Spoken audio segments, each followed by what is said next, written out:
everybody, and welcome to another episode of the Emotional Embuffination podcast. I'm your host, David Ian Wilson, and here on Emotional Embuffination, we are training to become emotionally buff enough to overcome any conflict in life. And at the same time, we are trying to discover and optimize new levels of happiness, success, and just make sure we're maintaining all those joyful, positive feelings that we can experience in life. This podcast is just one of a number of different resources I have available. If you want to learn more about any of that, check out the Emotional Embuffination website, which is embuff.com. That's EMBUFF.com. When you are there, make sure that you sign up for the newsletter, which has quick weekly emotional embuffination tips that are going to help you on your emotional embuffination journey. Okay. On today's show, we are going to be talking about what I call the compromise spectrum. Now, I'm going to get into a little more detail in just a second, but this is sort of a subcategory of another topic that we've talked about, which is the hour method. But very specifically, this is about how to resolve conflict. And I mean resolve very specifically, like how to actually take action to solve an issue, in particular within a relationship. So especially relevant to romantic relationships, but it can also be like family type relationships, mom, dad, son, kid, sister, siblings, anything like that. So I call this the compromise spectrum. Now I've heard some of these ideas in variant forms with other people, but the concept of this as put together is something that I've constructed. Now, let's start with the hour method here. I'm not going to go through this in total detail, but I want to at least make sure that people understand the basic concept such that you know what we're talking about, or you had a quick refresher if you don't know what this is, or if you have heard about it before. If you don't know what this is, it'll give you at least some sense of what we're talking about. All right. I talked about this in a lot more detail in episode 18. So if you want, go back and listen to that episode first, or if you've already listened to that, you should have a good sense of where it is. Or if you just want to go on the dialogue that I have here about what the hour method is. But the hour method is essentially just a system that you can use to kind of break down and understand what's happening when you have conflict with someone, especially relevant to relationships, but not limited to that. How do you understand what's going on with you, with the other person? And then how do you fix it? Like, what do you do to kind of take action to move forward and end yourself in the best possible position? So hour, it's an acronym. It's OUR, and each of the letters stands for own, that's the O, understand, that's the U, and resolve, that's the R. Own is the first step in the process. So you start off with own, and own is all about taking responsibility for your emotions, your actions, and your contribution to what's going on. It's about making sure that you have control of you. It's about not saying or doing things that are going to make everything worse. It's about essentially getting a grip on what's going on, recognizing that you do indeed have a role in any situation that's going on. And at a bare minimum, altering the mindset to say that I have power over the end result here. No matter what the end result is or how inequitable it may seem, I have some power over what's going on here. Everything has to start with own. If you don't go through the own step, then this doesn't work. Like it turns into potential blame, and it sort of sabotages the other steps. It just doesn't do well. You have to start by getting control of yourself. Once you've done that, you move on to the next step. And the next step is understand. Now, understand is about looking at your partner or your adversary or whoever it is that you're in conflict with and getting a sense of why they're taking the position they're taking, or why they're taking the actions that they are taking. In other words, what is it that's motivating them? What's driving them to do the things that they're doing that's leading you into this conflict in the first place? The last step is resolve. Now, once you've gained control of yourself, once you've gotten a sense of why the other person's doing whatever it is that they're doing, and you understand essentially where they're coming from, you then have to take all of this information and translate it into very specific actions or an action that is directed at solving the problem and kind of fixing the issue that's going on between the two people. Again, trying to leave you in the best possible situation. There's a few kind of subcategories to this. I mean, we want to think through what the impact of the actions we're taking is going to be. We want to think about our default behavior patterns, what it is that we slip into just as defense mechanisms, make sure we're not slipping into something like that. We want to make sure we're picking our battles. We want to make sure that we are not arguing with facts unnecessarily with somebody that's already decided on a position. And a very important one is we want to make sure that we're not taking a retaliatory action. This has to be a non-retaliatory action. And I've talked about all these things in different podcast episodes and in the Emotional Embuffination book. I have a whole chapter on, several of these things like picking your battles, not arguing with facts. Each of those has a chapter. The whole idea of taking non-retaliatory action, that's also in there. I mean, so in essence, the resolve step is I'm going to figure out what to do, and then you're going to do it. Okay. Like I said, we've covered all this previously, so I'm not going to go into too much more detail than that. But within that whole umbrella, what we're going to be talking about today falls under the last step, the resolve. So this is, okay, you've gotten a sense of yourself. You've gotten a sense of control over your actions, and you're embracing that you have responsibility for what's going on. You have accountability for what's going on, and you have some kind of understanding of where the other person is coming from. Then we move on to the resolve. And within the resolve, we have the compromise spectrum, which is this thing that I've named. Okay. This whole thing starts with the reason I've called it the compromise spectrum is that it's kind of starts with the idea of compromise. However, I think that compromise is only one piece of this whole equation. But when you ask most people, like, what's the key to having a good relationship, or how do you have a romantic relationship that can endure forever, that kind of thing, compromise is always one of the first things people spit out. They say, you got to learn to compromise.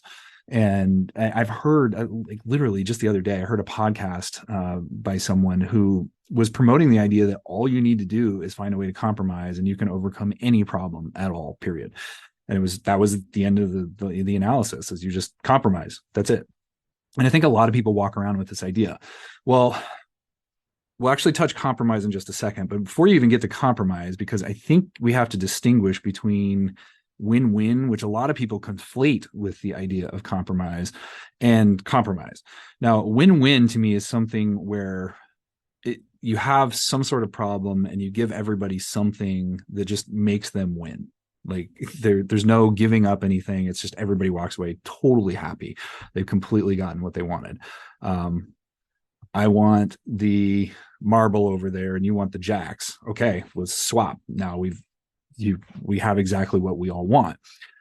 However, compromise definitionally involves giving something up.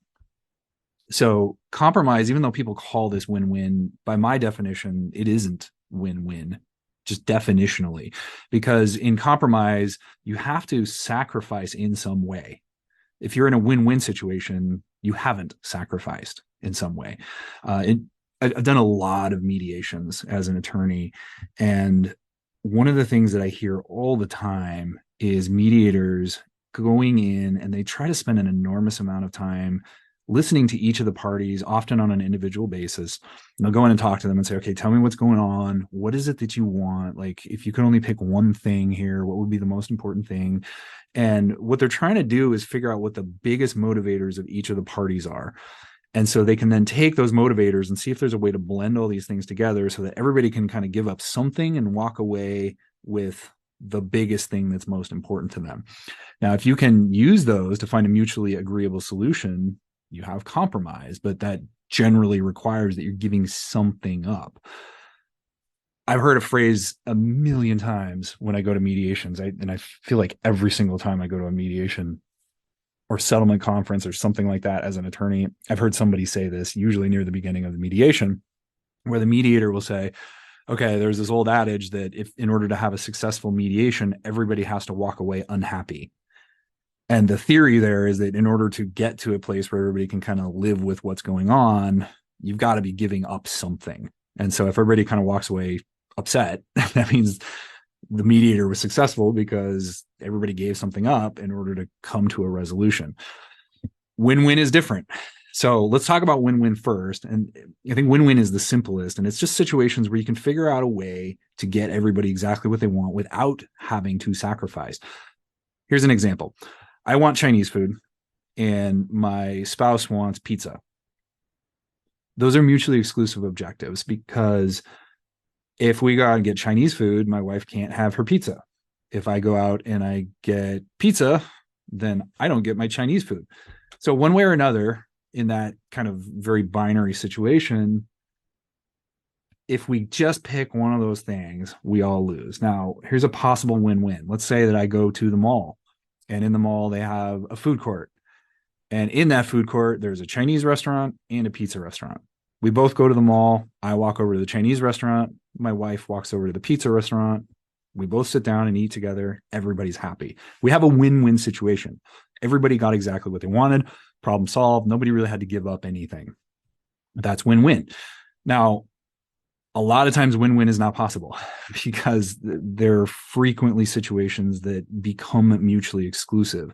Let's say, for example, there is no food court around and there's nothing anywhere near us that's going to give us this option. We have to do something a little bit after. We've got a show that we're going to go hit after we eat dinner. So we don't have time to go to like 2 different restaurants and just pick up whatever we want to eat in the car. So we've got to really pick one. Now we have to get into the realm of compromise, which means that somebody's going to give up something. Now, again, this sounds great, and it is. And I don't want to say compromise is not a good thing, because if you can't create a win-win situation, I think compromise is your next best option. So I don't think it's bad advice. I just think it's incomplete advice. And this is, again, where everybody seems to go to with relationships, is just learn to compromise, figure out how to compromise.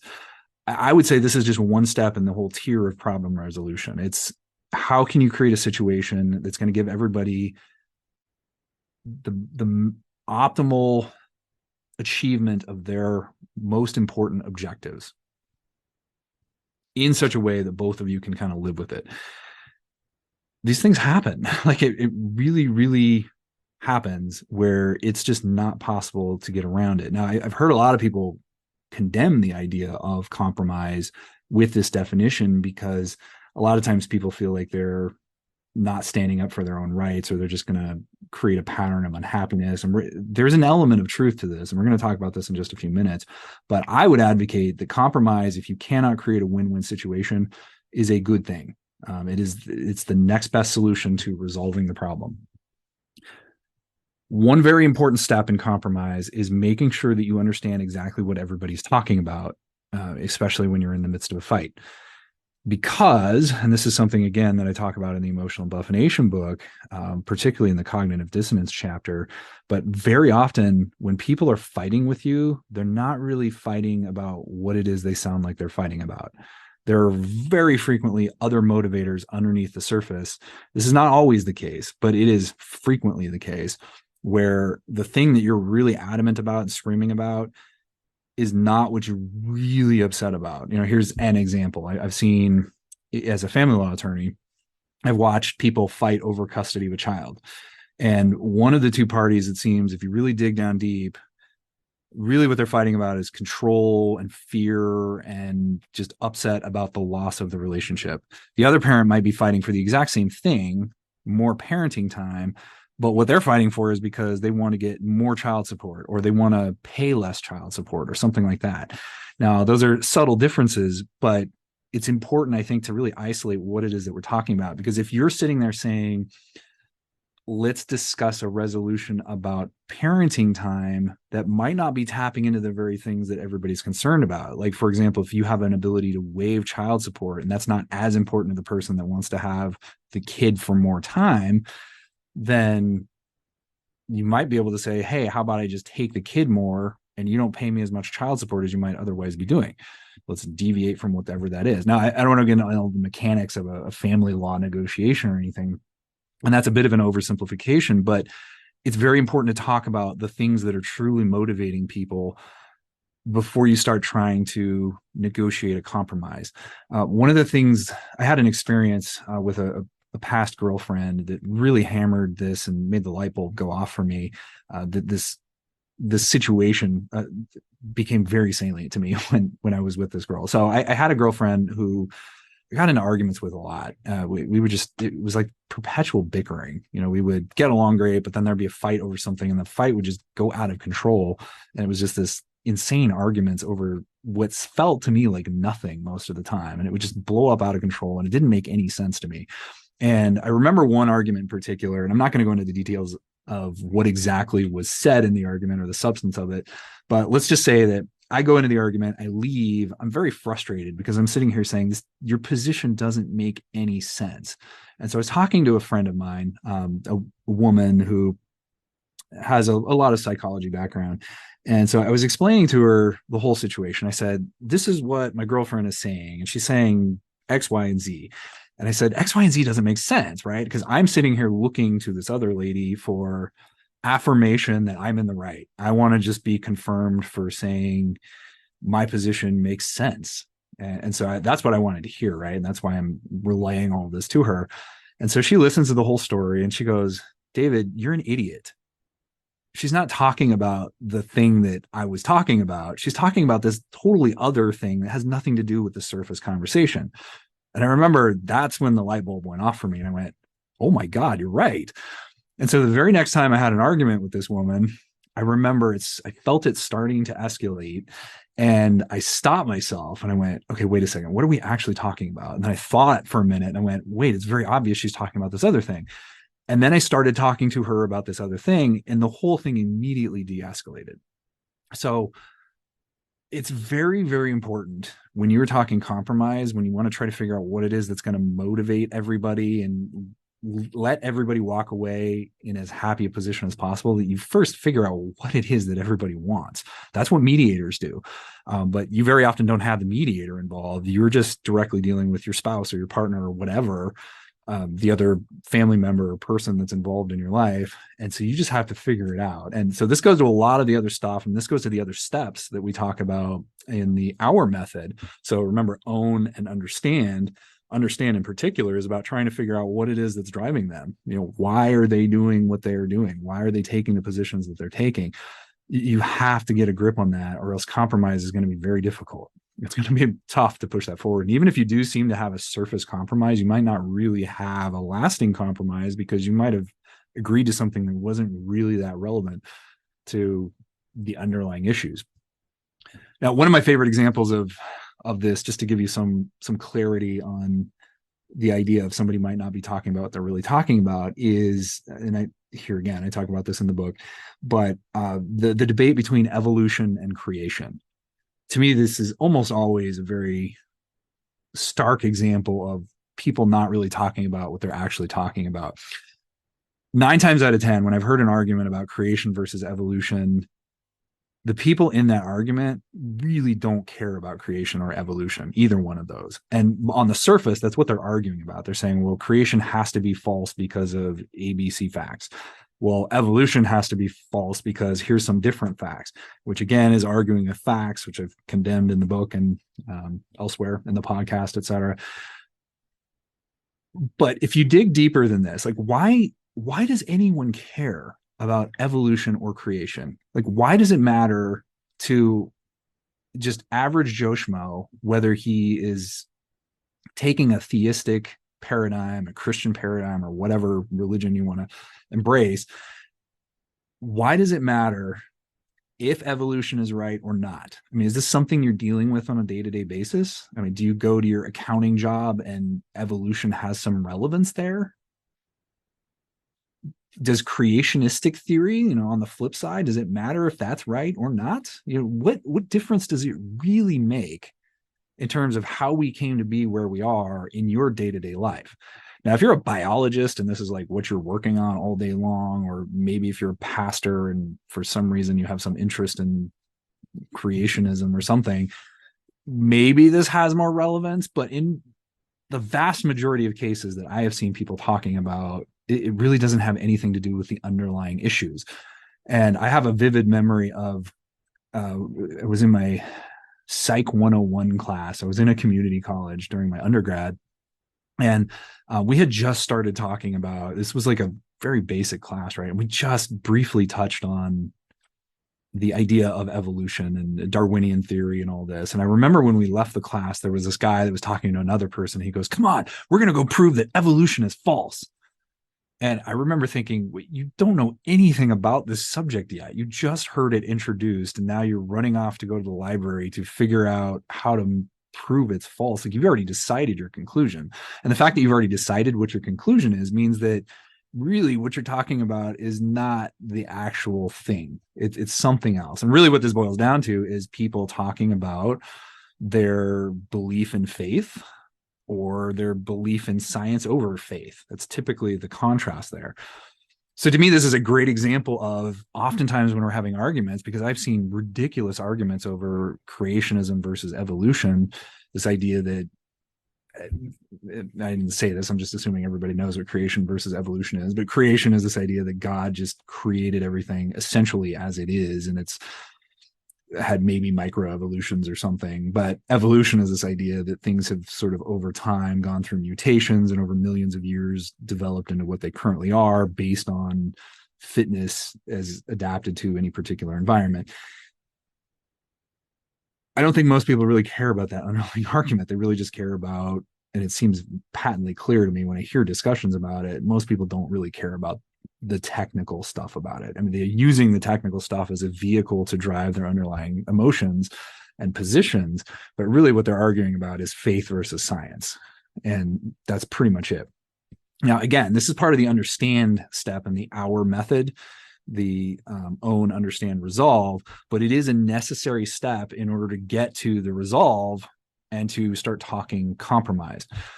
Now, compromise, it's not win-win. So let's say, go back to our food example for a second. Let's say that I really wanted the Chinese and my wife really wants pizza.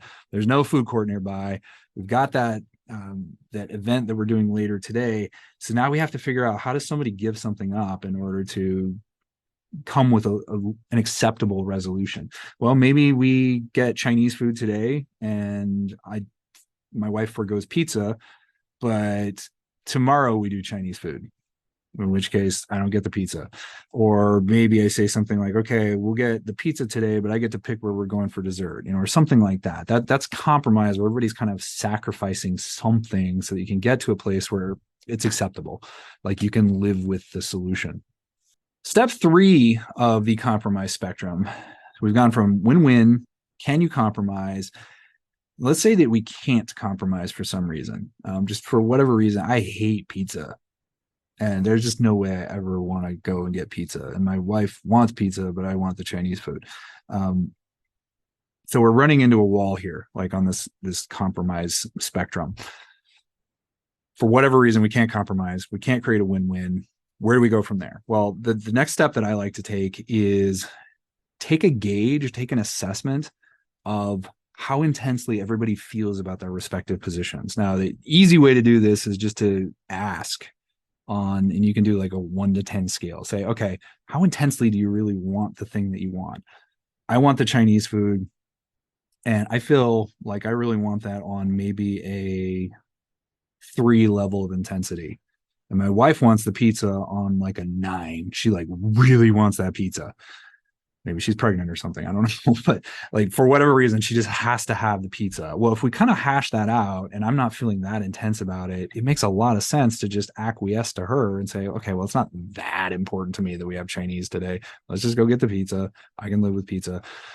So you sort of induced a compromise, but based on everybody's relative level of intense feelings about the thing that you're talking about. We could have that in the flip too. I could be like, I really, really want pizza, and I really, really want Chinese food, and I really don't want pizza. And maybe I'm at like a 10 on that, and my wife is at like a 5. Okay, maybe she gives up the pizza today, and we're gonna go and do Chinese food.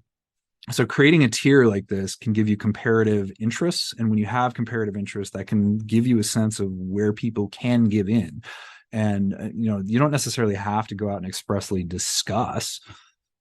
We're on the 1 to 10 scale. I think it's a good idea for just sheer communication purposes to have that discussion, but you don't have to. However, you should at a bare minimum try to get some gauge about how intensely somebody's feeling about the thing that they're after in this context.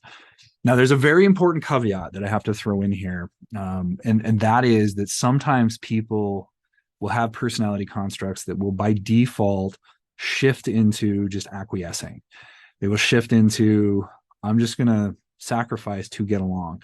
And that can create a lot of problems. Now, we've talked in a previous episode about the Big 5 personality aspect scale, which I'm a big fan of. And one of the the five, I guess, factors or axes within the personality construct that you use in that model is called agreeableness. Now, agreeableness is essentially just how important is it to me as a personality trait to try to get along with people and to try to eliminate conflict. And very often people that are high in agreeableness are going to sort of self-sacrifice in order to just get along with people. So the danger that we run into is if you have somebody that's in that situation, or you are in that situation, and this is all over the map in terms of gender, but there is, statistically speaking, women tend to be more or higher in agreeableness than men do. Not always. There are definitely men that are higher in agreeableness than women, and there are definitely women that are low in agreeableness. But in a very macro level statistical sense, women tend to rate higher on the agreeableness spectrum.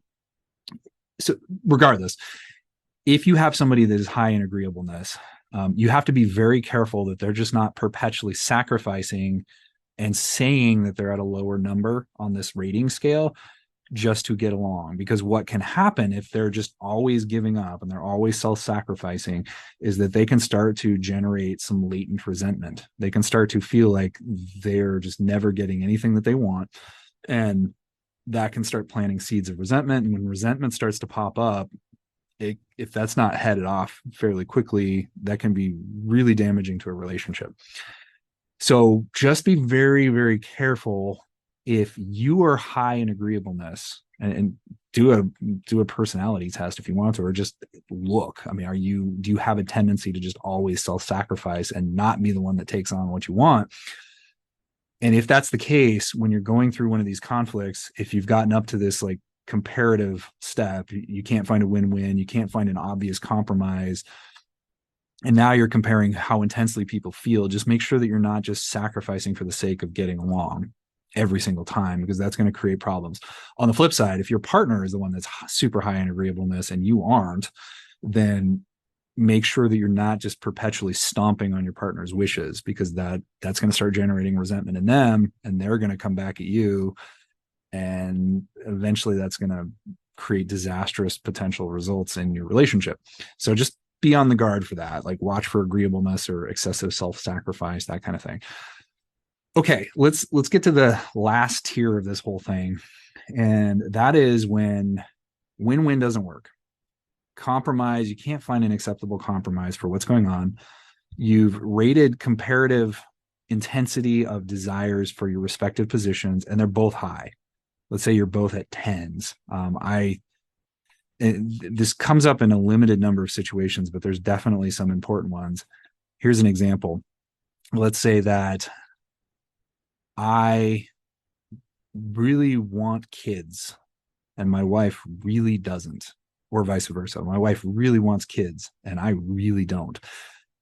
Now we're getting into some very tough questions, because this is not something you can just split the baby on. And splitting the baby is another great example. I mean, you go back to the biblical story, only one of the two moms can have the baby, right? And I mean, you can't just cut the baby in half. So compromise is not really an option. The same thing is true with this issue. And this is that example that I just gave you in terms of like, I want to have children versus not. That's a surprisingly common one. And I've seen this as a family law attorney. I saw several different divorces that resulted from this exact question. Now, here's a scenario, this exact scenario I saw several times. Husband and wife get together before they're married. They say, let's talk about kids. Do you want kids? And they both say, nope, I don't want kids. Everybody says, yay, great, let's get married. Obviously there's other stuff going on too, but they know that they're on the same page in terms of kids. They get married, time passes, and then wife says, whoa, hold up, I just got some serious biological urge. I have to have a kid. Like, I have to have a baby. Then she goes to husband gets irritated. He's like, we talked about this. We agreed. We weren't going to have kids. And she's, but I have to have a kid. Like, that's what she's saying. I've seen that create divorces. Like that biological drive can create a real rift. And so now you have to figure out how to deal with these like mutually exclusive situations. There's no win-win here. You either have the kid or you don't. There's no in between. You can't split the baby, which sounds like a horrible expression to use in this context, but it also illustrates a very realistic issue, in terms of like, how do you resolve this conflict between the two of you? And in a sense, I think that the short answer is you have to either have somebody has to give in, or you have to accept that you don't get your way. And really, you have to, at that point, compare, is that thing more important to me than the relationship, or is the relationship more important to me than that thing? And that's a frustrating question, and it's a serious and difficult question to come to, but it's one you have to confront if you're in this situation. Because if you've got super intense desires about a thing and you're both, it's mutually exclusive, there's no way to compromise on it, somebody's got to give. And if somebody's not willing to give, really it's going to boil down to, is this thing important enough for you to throw away the relationship? And sometimes it is. Like I said, I've seen divorces over that question about children before. And I think that where this most often comes in is when you get those like serious, deep-seated, like primal drives, things like kids. Again, I've seen several marriages end over that. And here's another interesting example of one I've seen a number of different times. Let's say that the parties get together and they agree that they're going to be non-monogamous in some way. And they say, okay, we agree we're going to be swingers, or we're going to be polyamorous or something like that. So they've got some kind of an open relationship where they agree that they can sleep with other people. And then after they get together, wife says, I'm not really on board with this. I just want to be the only one in your life. I want to be, I want you to not have eyes for anyone other than me. And that this is a really common female drive, and it's an understandable one from a number of different perspectives. We also very commonly have guys who say, I want to be able to sleep around. I want like all the girls, but I want you to be number one. That's not an uncommon dynamic, but it's also another one of these like tapping into primal drives in a way that's mutually exclusive, because you can't simultaneously be sleeping around or have multiple romantic relationships while at the same time not having multiple romantic relationships where you're sleeping around or even looking at other people. So there's lots of dynamics like this that you can get into. But at the end of the day, these are really, really tough questions, because they come down to the core of, you either have to give in, accept that you're not getting what you want, or end the relationship. And that's tough. That's like really difficult. And sometimes I think it's appropriate, like the situations that I saw where there were marriages ending because the wife really wanted to have a kid and the husband really didn't. I saw a lot of resentment from husbands often at the fact that the marriage was ending over this. But I also kind of understand it. I mean, at the end of the day, we're trying to figure out how to make you the most happy you can be throughout your lifetime. And if you're going to be miserable in a relationship because you can't have this thing that you just really, really want on a deep, intense biological level, it might make sense to let it go and try to get into another relationship where it makes more sense to optimize your happiness. Now, I'm not advocating for divorce all the time. I think you should be very cautious about jumping into something like that, or just, even if you're not married, just throwing away a relationship. I think you should be extremely cautious about just doing that. But sometimes that makes sense. And I don't think divorce is always a terrible thing. And of course, I'm speaking as a former divorce attorney, but there are a lot of times when divorce makes sense. Tons of times where divorce makes sense, or getting out of a relationship makes sense. If you're in an abusive relationship and it's been kind of escalating towards abuse over time, and you have kids, especially, you don't want to teach your kids that the abuse dynamic is an acceptable one. And you also don't simultaneously want to be abused. So it makes a lot of sense to try to get out of that.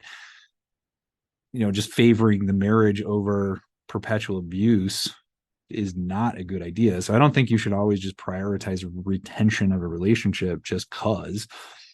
However, at the same time, we don't want to just throw away relationships. We want to, especially marriages in particular, I think it's important to try to preserve those as much as possible. So if you're going to get to this level of something, ask yourself, stop and ask, like, is this really what I want? And if so, is it important enough to me to drop the whole relationship? But that's essentially it. So this is the compromise spectrum. We're starting off with, can you win-win?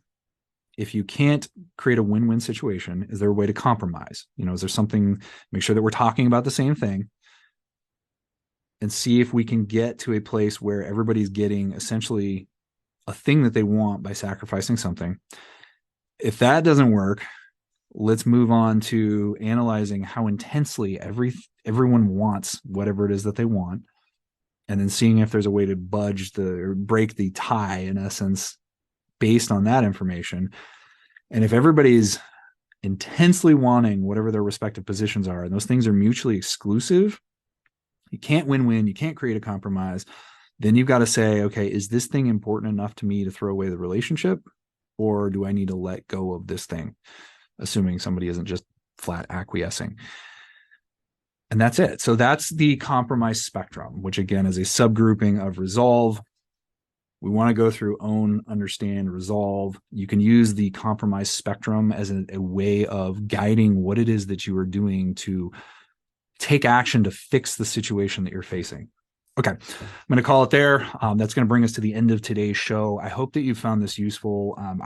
This is something that for me has evolved over time. I've taken little pieces of this whole compromise spectrum and sort of assembled it from different things I've heard, and I find it useful. I think in terms of understanding what's going on, and it takes a lot of the condemnation out of things when somebody's making a choice, which is fascinating to me. Like I remember once seeing one of these couples that I knew who was dealing with that kid issue that I was describing. And there was another woman who just started saying that the man who didn't want to have kids was just being utterly selfish.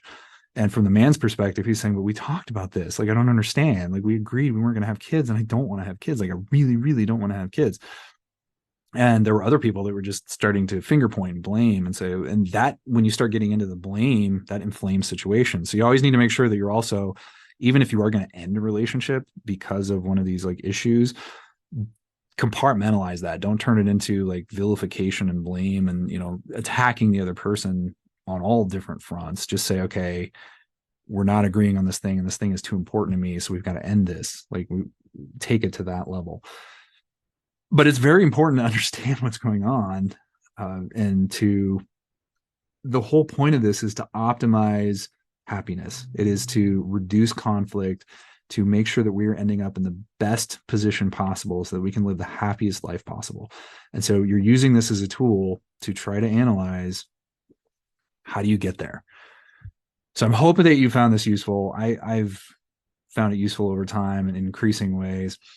Don't forget to sign up for the newsletter on the Embuffination website, which is embuff.com. Remember, keep becoming more emotionally embuffed all the time. This is not something you just work on one time. You don't go to the gym and just say, well, I did a couple reps of something and now I'm like buff forever. You go all the time and you keep doing it. Same thing with emotional embuffination. You have to keep working on this all the time. At the end of the day, I want you to be emotionally strong enough to go from saying things like, the struggle is real, to saying, what struggle? Thank you all for listening. Have a great week, and I will see you on the next show.